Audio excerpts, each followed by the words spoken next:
Guys আজকে আমি যাব বসন্ত উৎসবে, তার জন্য আমি কি পরবো? আমি এখানে সাদা জামা পরবো নাকি কালারফুল জামা পরবো? রং খেলতে তো সবাই সাদা জামা পরে, তো আমি তো সাদা জামা পরবো।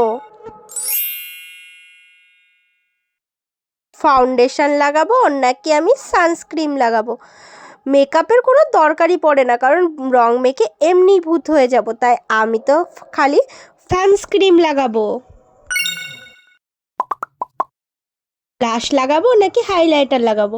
হাইলাইটারের কোনো দরকারই নেই, কিন্তু পিঙ্ক পিঙ্ক চিক্সের জন্য ব্লাশ লাগাবো। আই মেকআপ করবো নাকি কাজল পরবো? আমি আই মেকআপ করবো না, চুড়িদারের সাথে কাজলটা বেশি ভালো মানায়, তাই কাজল পরবো। ইয়াররিং পরবো নাকি চুড়ি পরবো? আমি তো এই চুড়িদারের সাথে সুন্দর দেখানোর জন্য ইয়াররিং পরবো। লিপ গ্লস লাগাবো নাকি লিপস্টিক লাগাবো? সুন্দর দেখানোর জন্য আমি তো লিপস্টিক লাগাবো।